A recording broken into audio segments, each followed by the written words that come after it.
ఆలోచించాలి. ఏమున్నది పెద్ద డబ్బు 500 ఈ రోజుల్లో ఇవ్వనటువంటి వాళ్ళు ఎవరు లేరు. మనమందరం చేయుతని వారు ఎటువంటి కార్యక్రమాలకు, అదే ఇతర మతస్థులు చూడండి, వారికి ఏం లేకున్నా చేయుతనిస్తుంది. మనం ఆ విధంగా చేయుతనిచ్చి ఇదొక మన దేశ గ్రంథంగా విరసిల్లి యువతకు మార్గదర్శనం చేస్తుంది భగవద్గీత. దాంట్లో ప్రతి సమస్యకు నివారణ ఉన్నది. ఈ విషయాలన్నీ మనం పారాయణం చేస్తున్నాం.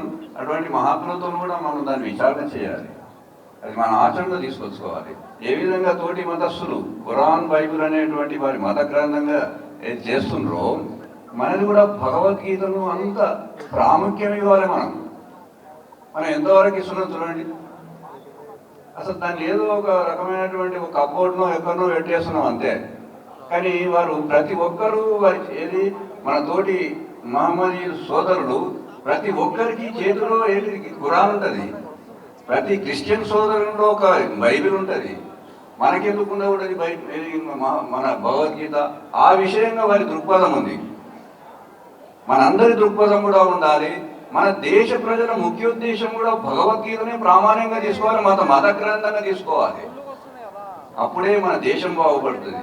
మన తోడున్నటువంటి అందరూ బాగుపడతారు. మనలో మత విద్వేషాలు ఏమి లేవు. వాస్తవంగా మన డిఎన్ఏ ఏంటి? త్యాగానికి ప్రతీక, ప్రేమకు ప్రతీక హిందువుది. ఒకవేళ మనలో అటువంటి డిఎన్ఏ లేకపోతే ఏ మతస్థులు ఉండడు మన దేశంలో. కానీ మన దేశంలో అందరూ మంచుకుంటారు. ఎందుకంటే మనలో సోదర భావం మనకు తెలియకుండానే ఉన్నది. ఆ విషయంగా మన యొక్క భగవద్గీతను మన రాష్ట్ర గ్రంథంగా ప్రకటించాలి. అది భాగ్యనగరమే పునాది వేయాలి, అది వేదిక కావాలి. ఆ విషయంగానే మన శ్రీనివాస్ గారికి మనం అందరం చేయుతనిద్దామని తెలియపరుస్తూ హరి ఓం.